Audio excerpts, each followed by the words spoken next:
la part des hommes, ni par un homme, mais par Jésus-Christ et Dieu le Père qui l'a ressuscité des morts, et tous les frères qui sont avec moi aux églises de la Galatie.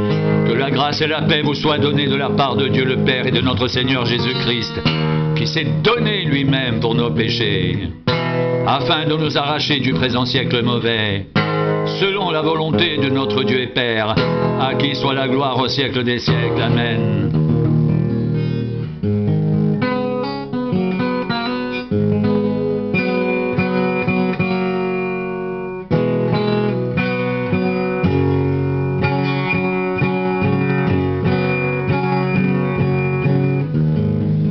Je m'étonne que vous vous détourniez si promptement de celui qui vous a appelé, par la grâce de Christ, pour passer à un autre évangile. Non pas qu'il y ait un autre évangile, mais il y a des gens qui vous troublent et qui veulent renverser l'évangile de Christ.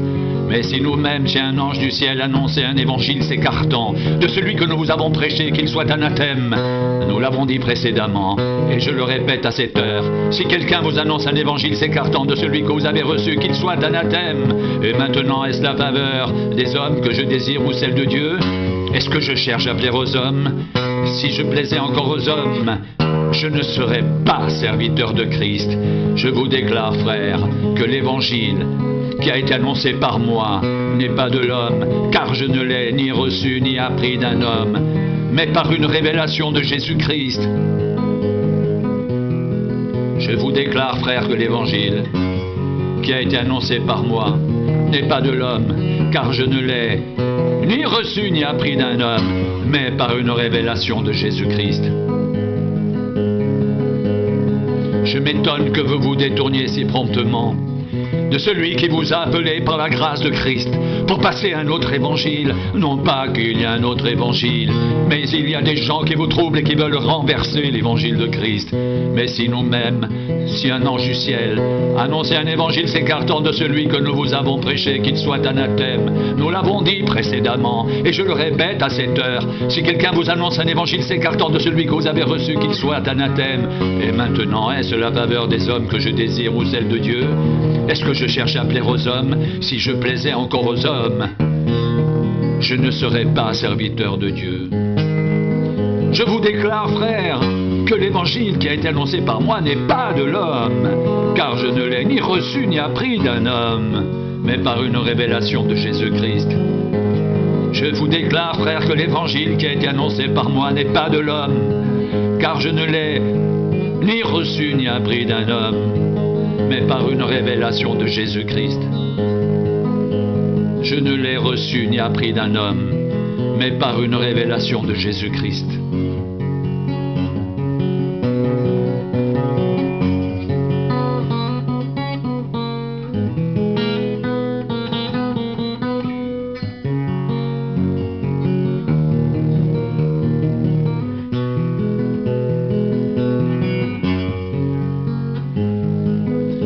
Nous sommes juifs de naissance, et non pécheurs d'entre les païens.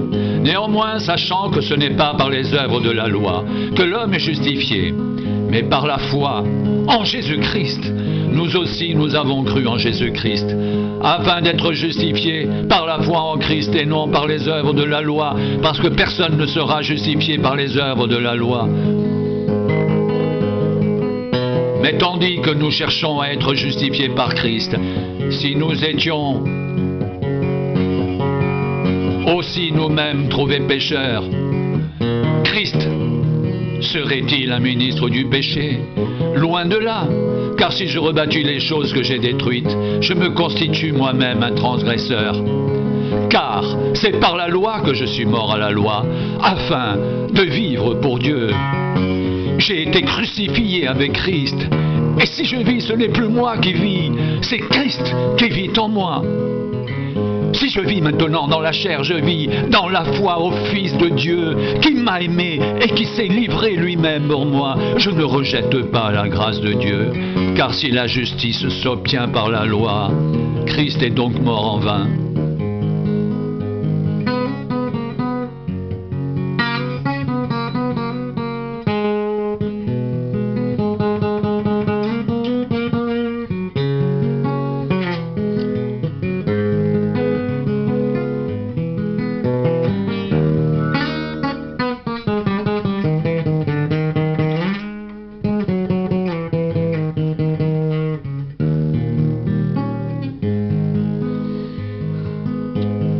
car c'est par la loi que je suis mort à la loi, afin de vivre pour Dieu. J'ai été crucifié avec Christ, et si je vis, ce n'est plus moi qui vis, c'est Christ qui vit en moi. Si je vis maintenant dans la chair, je vis dans la foi au Fils de Dieu, qui m'a aimé et qui s'est livré lui-même pour moi. Je ne rejette pas la grâce de Dieu, car si la justice s'obtient par la loi, Christ est donc mort en vain. J'ai été crucifié avec Christ, et si je vis, ce n'est plus moi qui vis, c'est Christ qui vit en moi. Si je vis maintenant dans la chair, je vis dans la foi au Fils de Dieu, qui m'a aimé, qui s'est livré lui-même pour moi. Je ne rejette pas la grâce de Dieu, car si la justice s'obtient par la loi, Christ est donc mort en vain. Car c'est par la loi que je suis mort à la loi, afin de vivre pour Dieu. J'ai été crucifié avec Christ, et si je vis, ce n'est plus moi qui vis, c'est Christ qui vit en moi. Si je vis maintenant dans la chair, je vis dans la foi au Fils de Dieu, qui m'a aimé et qui s'est livré lui-même pour moi. Je ne rejette pas la grâce de Dieu, car si la justice s'obtient par la loi, Christ est donc mort en vain. Car si la justice s'obtient par la loi, Christ est donc mort en vain.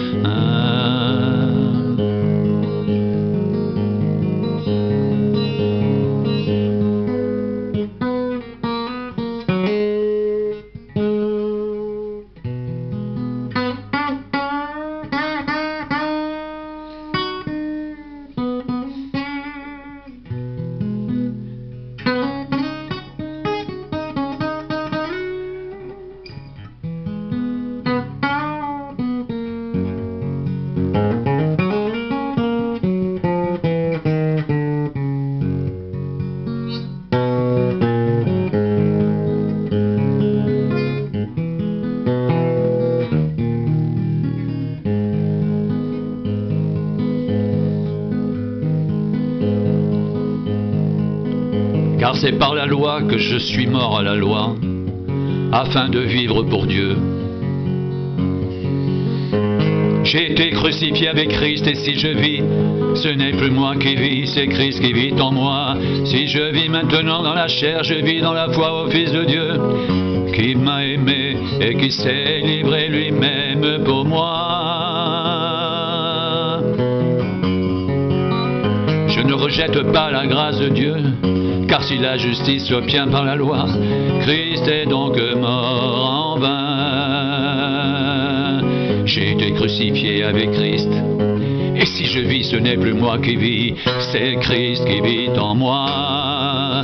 Si je vis maintenant dans la chair, je vis dans la foi au Fils de Dieu, qui m'a aimé, qui s'est livré lui-même pour moi. Je ne rejette pas la grâce de Dieu, car si la justice s'obtient par la loi, Christ est donc mort en vain.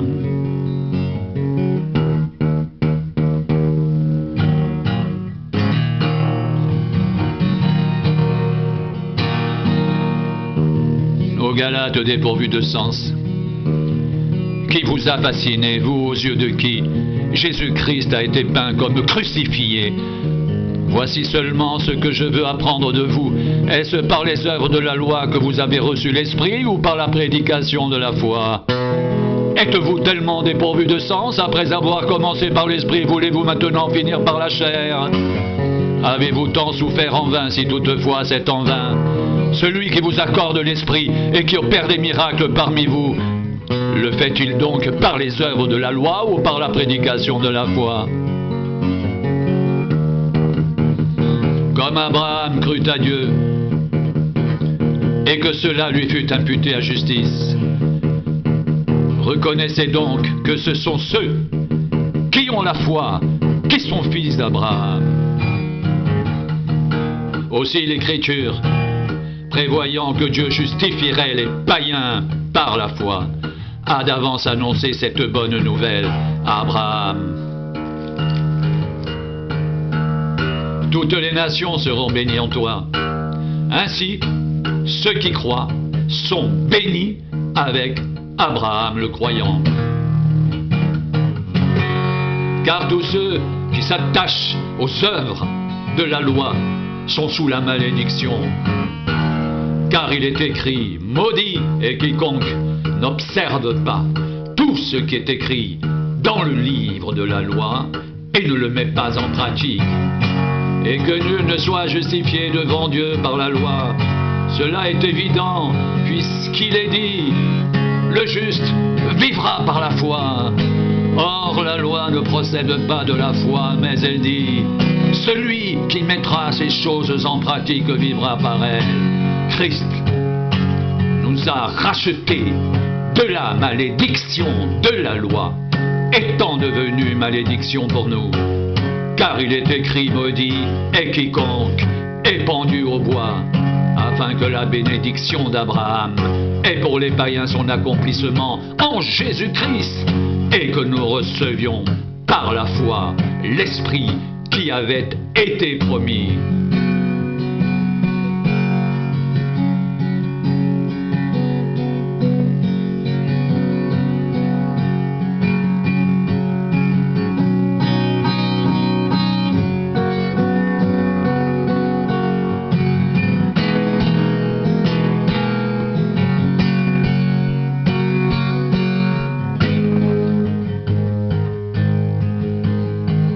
Frère, je parle à la manière des hommes. Un testament en bonne forme, bien que fait par un homme, n'est annulé par personne et personne n'y ajoute. Or, les promesses ont été faites à Abraham et à sa descendance. Il n'est pas dit « et aux descendances » comme s'il s'agissait de plusieurs, mais comme il s'agit d'une seule, et à la descendance, c'est-à-dire à Christ. Voici ce que je veux dire. Un testament que Dieu a confirmé antérieurement ne peut pas être annulé, et ainsi la promesse rendue sans effet par la loi survenue 430 ans plus tard. Car si l'héritage venait de la loi, il ne viendrait plus de la promesse. Or, c'est par la promesse que Dieu a fait à Abraham ce don de sa grâce.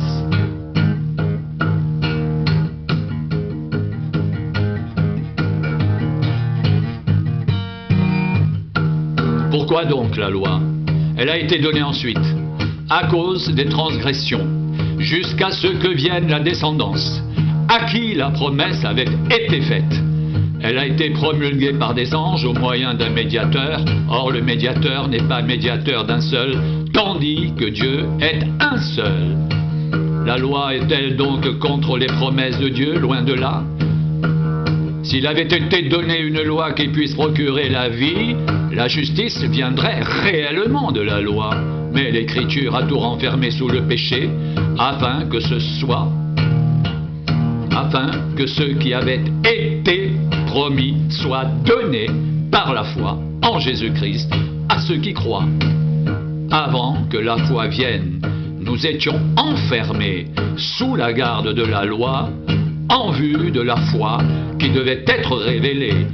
Ainsi, la loi a été comme un précepteur pour nous conduire à Christ, afin que nous soyons justifiés par la foi.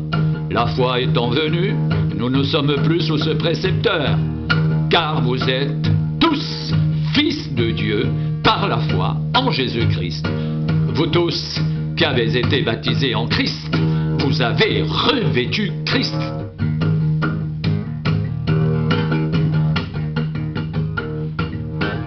Il n'y a plus ni juif ni grec, il n'y a plus ni esclave ni libre, il n'y a plus ni homme ni femme, car vous êtes un en Jésus-Christ. Et si vous êtes à Christ, vous êtes donc la descendance d'Abraham, héritier selon la promesse.